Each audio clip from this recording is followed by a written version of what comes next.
Welcome in to Beyond the Red Carpet. Today we're going to be speaking about Marlon Brando with his biographer, Burt Kearns, who just came out with an amazing biography called Marlon Brando, Hollywood Rebel. Welcome, Burt. Oh, thanks for having me. It's great. This is fascinating because there's so much about the man that, I actually probably thought I knew a lot, but absolutely knew nothing after reading your book. It's amazing. First of all, let's start at the beginning. His nickname was Bud.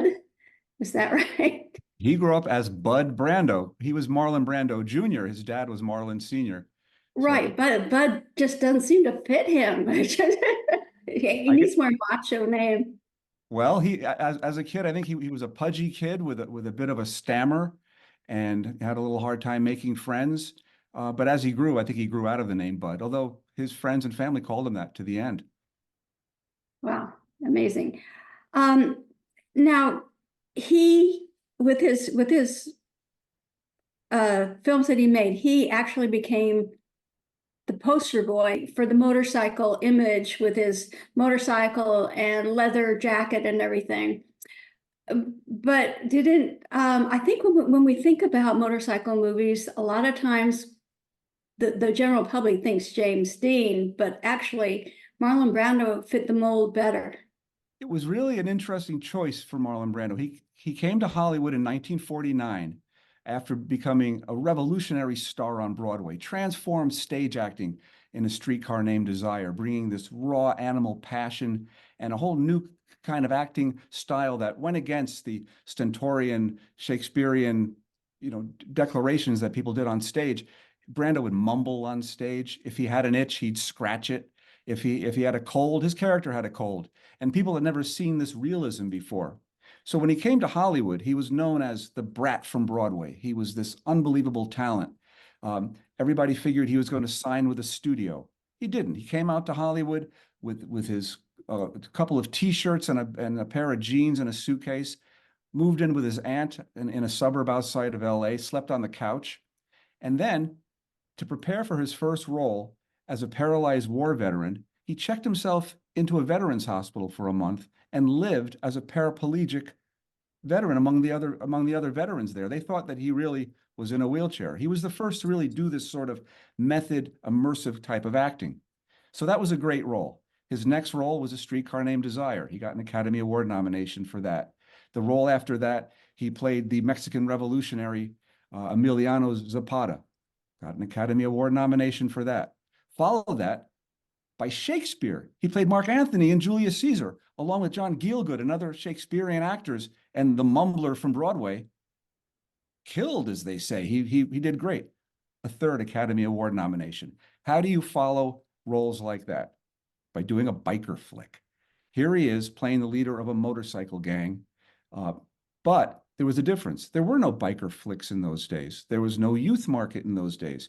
Marlon Brando thought that he was making a socially relevant film that addressed the concerns of World War II veterans who came back from the war, had seen unimaginable horrors that they couldn't talk about, and couldn't fit back into American society, couldn't get the house with the picket fence. Instead, they got motorcycles, they got together with gangs, and they hit the road together. At the same time, Congress and community leaders and civic groups were very worried about juvenile delinquency because in this post-war boom, kids were growing up faster. They were going out and causing trouble in gangs. So this movie was going to address both issues.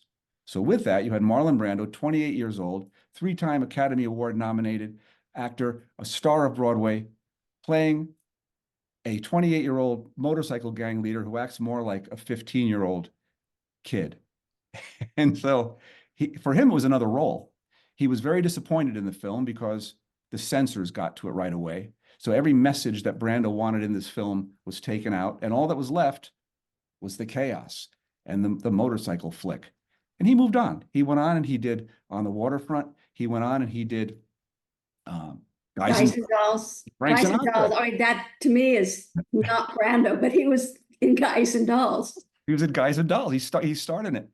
Meanwhile, while he's moving on and doing his own thing, kids are watching this movie, The Wild One. And this movie manages to spark a youth revolution. It feeds into the civil rights revolution because just months after it came out, the Supreme Court issued its Brown versus Board of Education ruling, which said that segregation in public schools was unconstitutional. You know, Brando had led the Black Rebels Motorcycle Club, and they spoke in this jazz lingo from the 60s, very much African-American influenced. All this came together where this movie suddenly became this, you know, rock and roll revolution when there wasn't a note of rock and roll in the entire film. That's amazing. He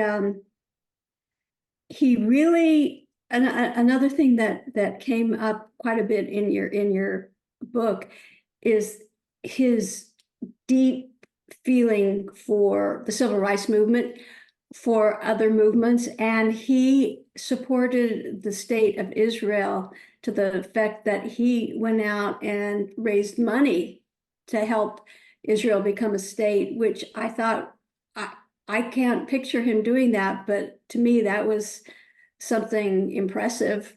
He put his money and his everything he had into whatever he believed.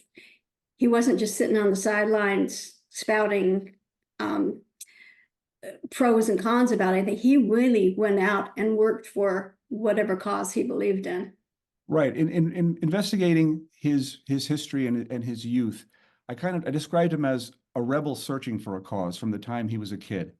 In Evanston, Illinois, he moves to New York City, and for the first time, he's sort of adopted into the Adler family, a Jewish acting dynasty. Stella Adler was his acting teacher at the New School. Her brother was a famous actor. Her father, Jacob Adler, was a famous Yiddish theater actor. And for the first time, he's learning about social issues, and he's learning about the Holocaust, and he's learning about history. And he really wanted to do something important with his career. His first Broadway show was called I Remember Mama. And it was a teenage role, and he was in it for a year. And that was a show every night, 2 shows on Wednesdays and Sundays, and it killed him. He couldn't take it anymore. Acting meant so little to him because it came so easy to him. So he was offered a role in a play called The Iceman Cometh, Eugene O'Neill's classic. And he read it, fell asleep reading the first act, said, this is boring, and instead took a role in a propaganda play. It was called A Flag is Born. And it was a play that was backed by a group called the American League for a Free Palestine. And this group was trying to get Jews who were displaced in World War II from Europe and get them over to their homeland in Palestine, which would become Israel. Mm-hmm. Now, the British at the time administered the Palestinian region, and they were taking these ships and they were diverting them and putting the Jewish people in camps in Cyprus. So this group was raising money to, first of all, buy a ship to get people across, and they were funneling money to a group called the Irgun. It was a militant, or as Brando called them, terrorist group run by Menachem Begin, who later became Prime Minister of Israel, and they were trying to convince the British to let them in by other means, more militant means. Brando was the only non-Jew in the play. He was the star of the play. The actor Paul Muni was actually the star of the play, but Brando stood out the most. When he left the play, instead of taking another Broadway role, he went on the road to speak on behalf of the League and went around the country and spoke at synagogues and to Jewish groups. And for the first time, he went into the Deep South and he saw racism firsthand and he saw what was going on. And that was all that ever mattered to him, was doing something important. And that was amazing to me. Marlon Brando helped create the state of Israel, which is amazing. It is absolutely amazing story. It just blew my mind when I was reading it. And also evidence when he got his Oscar and he sent the Native American woman, Sasheen Littlefeather. Okay, yes, her name escaped me for a second, up to collect it. He really, he was so involved in anything that he thought was unjust, which is, to me, is amazing, because a lot of people just do their job and,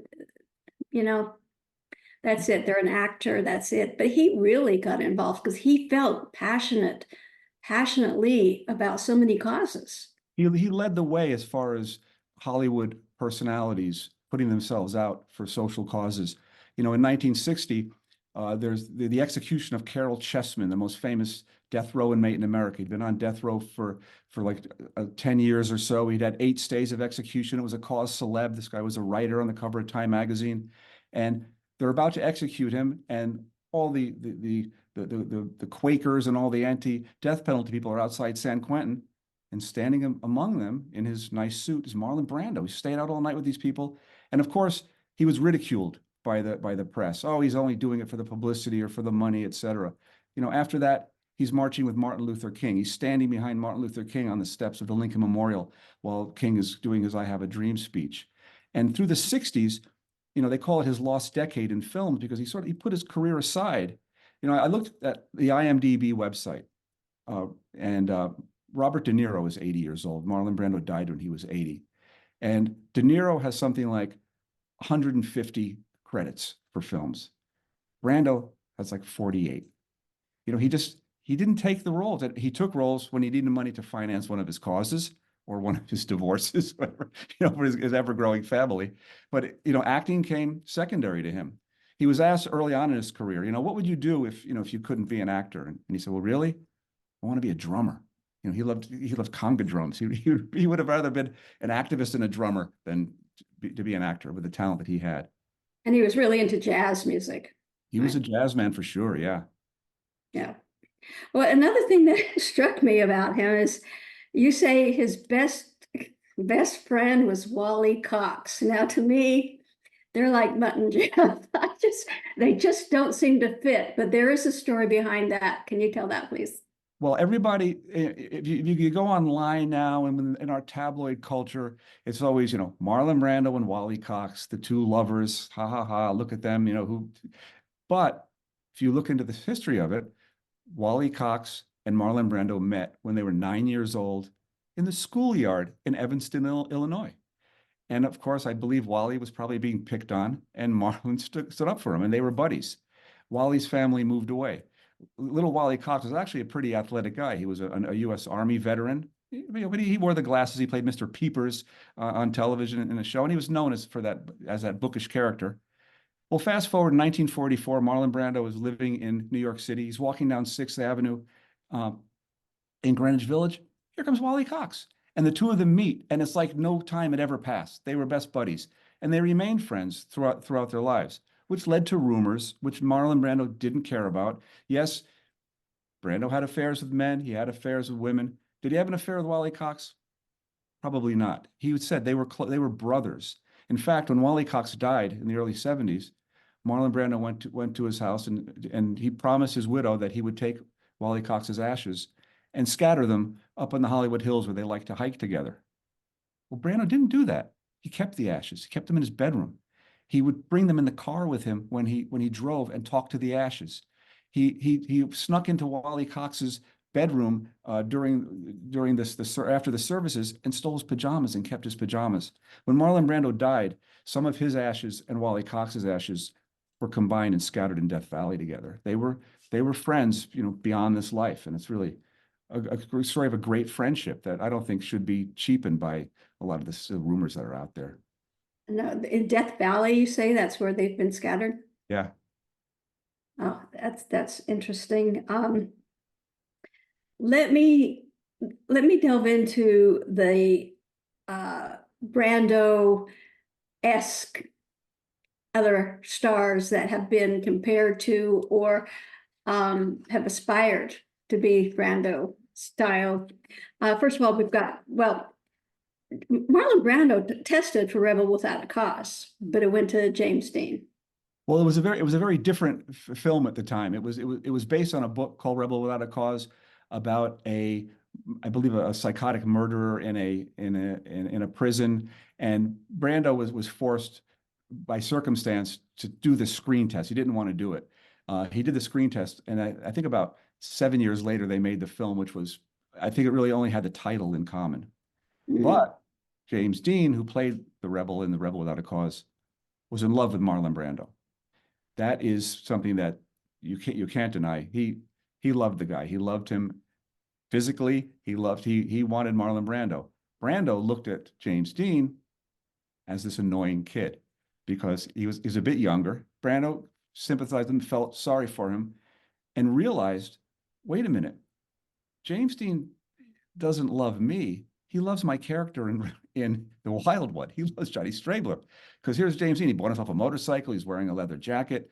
When they go to parties, he's stalking Brando, wanting to be friends with him, et cetera. And Brando eventually said to him, look, kid, got to be yourself. And you should see a psychiatrist. You should get some therapy. Because Brando was a big proselytizer and a great promoter of psychotherapy early on when people were sort of still making fun of it. Well, another one that has been compared in his early years, I mean, not in his later years, in his early years, was Paul Newman. Yeah. And he had the kind of brooding characters that he played as well. Yeah, physically, he looked a lot different than Brando, but he was a few months younger than Brando, came to New York, shows up at the actor's studio, doing the same sort of acting and playing the same sort of roles. And Brando plays the ex-boxer in On the Waterfront. Well, Paul Newman really hits it big, playing Rocky Graziano, the boxer in Somebody Up There Likes Me. And Rocky Graziano was the model for Marlon Brando's character in A Streetcar Named Desire, because Brando would go to the boxing gym and talk to Rocky Graziano. And Rocky just thought he was just another kid, boxing. I had no idea he was a Broadway star at the time. And so through the 50s, no matter what Paul Newman did, he was always shadowed by, if you look at the reviews in the New York Times and Variety, they were always comparing him to Marlon Brando. He's acting like Marlon Brando. He's trying to be Marlon Brando. And Newman would say, no, I'm not. I'm not trying to be Marlon Brando. I have nothing I'm not like Marlon Brando at all. Although, he was wearing a t-shirt and jeans and living, in a small house in Hollywood, riding a motorcycle. So sort of, it was inescapable. Brando cast such a shadow over some of these other talents. And another one is Elvis. And let me give you this quote that you have in your book from Elvis. It says, "I've made a study of Marlon Brando, and I know why girls go for us. We're sullen, we're brooding, we're something of a menace. I don't know anything about Hollywood, but I know that you can't be sexy if you smile. You can't be a rebel if you grin." So these are all broody type of roles that these fellows had on screen. Were they like that off screen as well?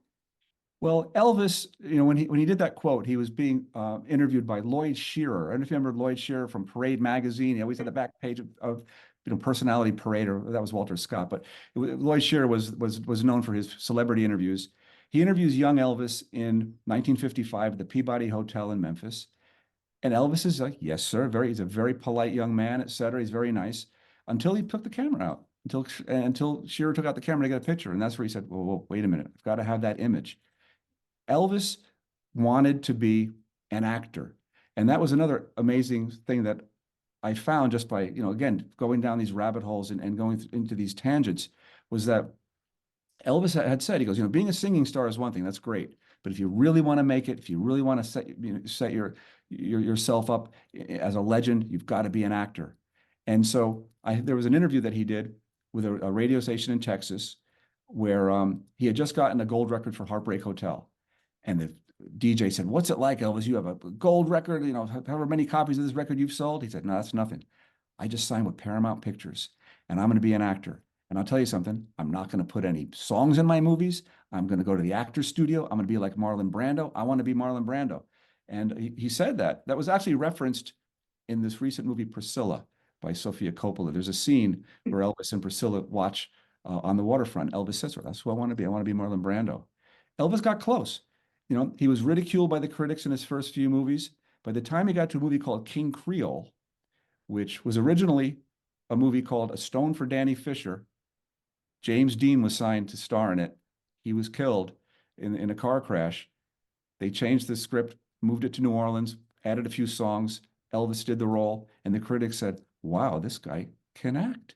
He's really pretty good." What happened? Elvis went into the Army. When he came out of the Army, he had been addicted to drugs, et cetera. And then he was no longer the rebellious Marlon Brando type actor anymore. And he just slid into those, what he called travelogues, where, Yeah, the Hawaiian movies and like that. Yeah. yeah. And Brando was surprised. I can't remember the quote, when they awarded Elvis a stamp. The U.S. Postal Service awarded him a stamp, and Marlon Brando couldn't understand why they would give that to a drug addicted Brando wannabe. Right, a drug addicted person who, who ripped off Black people's music and became a star. Didn't mention his acting at all. Didn't say it. And that was another thing too. Brando was quite a character. Yeah, you can say that again. Another thing I like about, well, I like your hobo, but another aspect is you do not just specifically pinpoint Marlon Brando, but you delve into other actors of the generation and other situations as well. So it's all encompassing. This is a really interesting look at the life and times of Marlon Brando. Something else. Well, today's world, Johnny Depp probably is the most Brando-esque. Would you agree with that? Yes, I mean, everybody wants to, to be the new Marlon Brando. There probably never will be, but going back to, Al Pacino and Robert De Niro and Robert Duvall and Gene Hackman up through today, where you've got, Ryan Gosling and Tom Hardy. There's a new film coming out, I understand, called The Bike Riders. It's a motorcycle gang movie starring Tom Hardy and Austin Butler, who played Elvis in the Elvis film. And Tom Hardy is doing an imitation of Brando in The Wild One. It's amazing when you see it. They say that he's imitating Brando.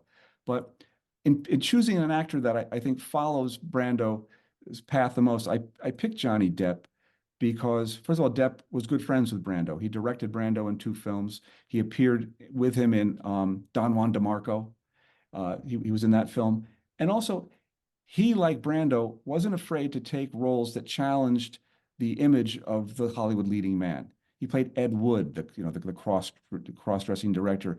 He played Edward Scissorhands, roles, the pansexual roles that Brando would do. I think Johnny Depp really took, a lot of lead from Brando. I had great respect for him. And also, you move away from the cinema and go into real life. One of the things that Brando was up against was the tabloid culture that was emerging even in the 1960s, when he was in child custody hearings with his ex-wife, Anna Cashby. There was all this publicity about that, and it was just scandalous headlines, etc. Later, when his son was involved in the manslaughter murder trial for shooting his half sister's lover, the father of her child, Brando wedged himself into that witness box and gave what the father of the victim said was the performance of his life. Well, you compare that to when Johnny Depp was in court with his ex-wife. It's funny, I was speaking to Gray Fredrickson. I'd produced a film with Gray. Gray was a movie producer. He was the assistant producer on The Godfather, and he won the Oscar for producing Godfather Part 2. He also produced Apocalypse Now, and he was great friends with Brando, and I spoke with Gray for the book. Gray passed away while I was working still, but when I was talking to Gray, it was right after Johnny Depp had been on the witness stand in that Amber Heard case. And he said, did you see Johnny Depp on the witness stand? He was doing a Brando. He was doing Brando on the witness stand. I couldn't believe it. And you compare the pictures, and Brando had the little ponytail, so did Johnny Depp. Yeah, that Influence everywhere. yeah, exactly. Now speaking of, you brought up The Godfather, Laurence Olivier was up for the part that Brando got. Am I right when I read that? Just about anyone in acting would have been preferable to Marlon Brando. He was at the time box office poison, they called him. Frank Sinatra was up for the role. Olivier, I think even Ernest Borgnine had been mentioned for it. No one wanted Marlon Brando. And so this man who was known as the greatest actor of his generation did a screen test. And Gray Fredrickson told me, he said, he came there, Brando was only 47 years old when he played the old Don. And he was buff. He was in probably the best shape of his life. You could see it in the film he made right before The Godfather. It was a sexual horror film called The Nightcomers that he made in Britain. Got $50,000 for it because he needed the money. He comes back, he was in perfect shape. They had to pad him up. He put in fake teeth, put the cotton balls in his cheeks, and suddenly he was Don Corleone. And so this man who was, box office poison was also beloved by this new generation of actors he was working with, Pacino and Duvall and, De Niro later and Jimmy Caan. They couldn't believe they were working with Marlon Brando. And of course, he made them all very comfortable. I don't know if I should say this on television, but participating in mooning contests. Mooning. I knew you were going to bring that up. Mooning throughout the set all the time. Yeah, he was the king of the mooners. Well, another thing that is just amazing is that he did not memorize his lines. He set cue cards all over the set. How can you get away with that? It just, to me, is mind-boggling. He was a great actor, but he just didn't memorize. Well, that again, if you ever look at the scene of in On the Waterfront where he's in the back of the car, I could have been a contender, Charlie. You see Brando looking up and he's looking at the lines on the top of the cab. People say it was because he was lazy. Well, Brando, there was a laziness to Brando, as we saw, especially later in life, as he sat back and got larger and larger. But this was a deliberate technique on his part in his acting. Again, before Brando, I'm not a cinema expert. I'm a journalist and a pop culture authority or worker, but people who know about acting, say that there are two kinds of actors: the people who read the lines. You look at Clark Gable or certain actors, they do it very well. Or Brando, who people don't just spout out lines like they do on The West Wing in real life. You hear somebody say something, you process it, and then you come out with a line. And Brando wanted to do that, and that's why his technique that's why he was such a great actor. That all this thing about not memorizing lines kept him in the moment, kept him, realizing what was going on, and he did it deliberately. And as we see, he did some great stuff with it. But he was also somewhat poison as far as Hollywood goes, because he did suffer with depression and anxiety, and he was actually labeled mentally ill at one point.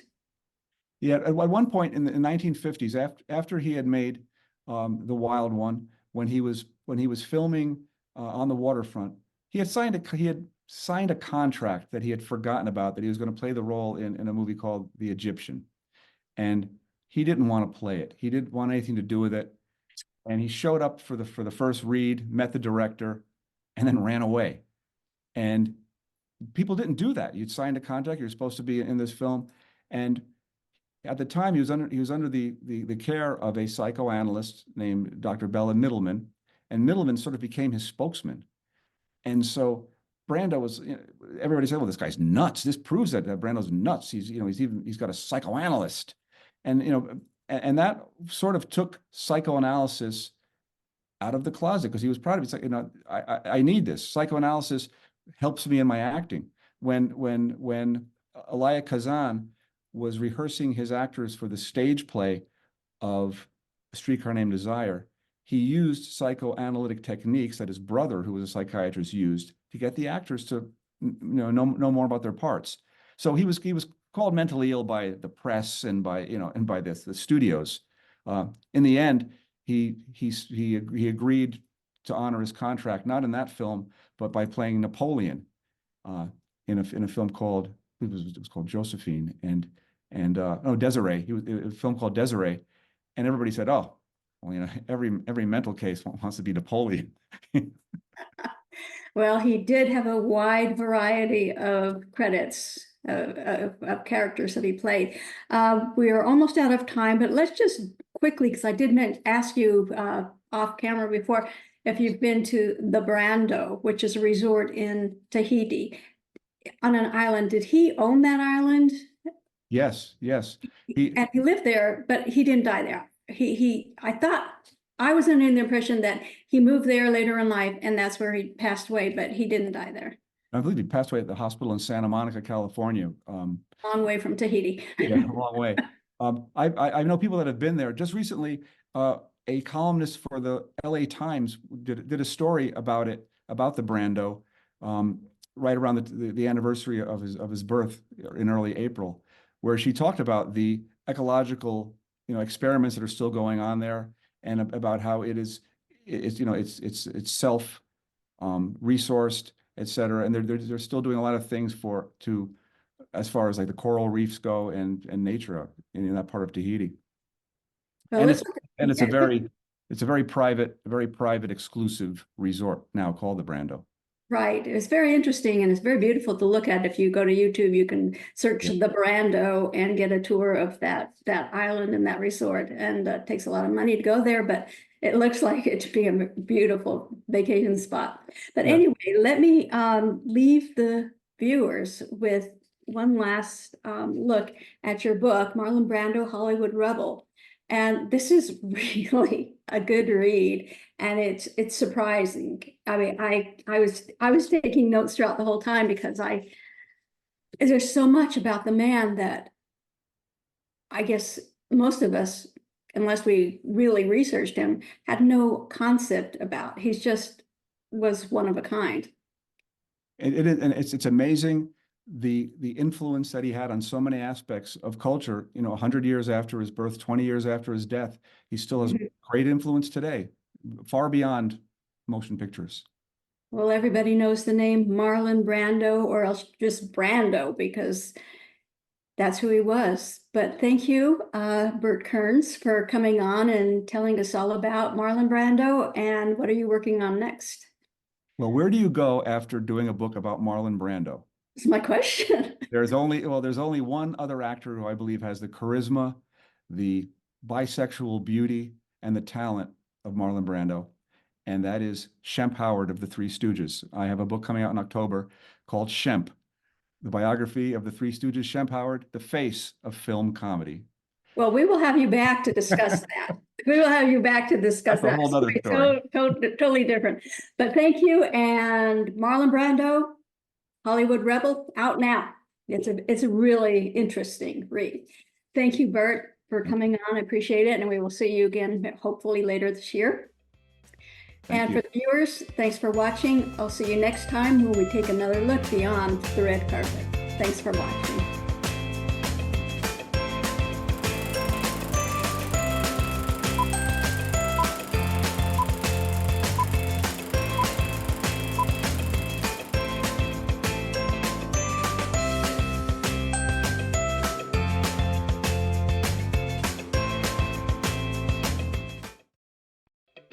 With over 30 years of experience in real estate and the mortgage industry, Darlene Mays provides knowledge and expert guidance to clients looking to buy or sell a home. Serving clients throughout South Orange County, Darlene specializes in the senior community of Laguna Woods Village. Darlene works with her clients to ensure the highest level of service, from the beginning of the process right down to the closing table. If you are looking to buy or sell, who you work with really does matter. Call Darlene Mays today.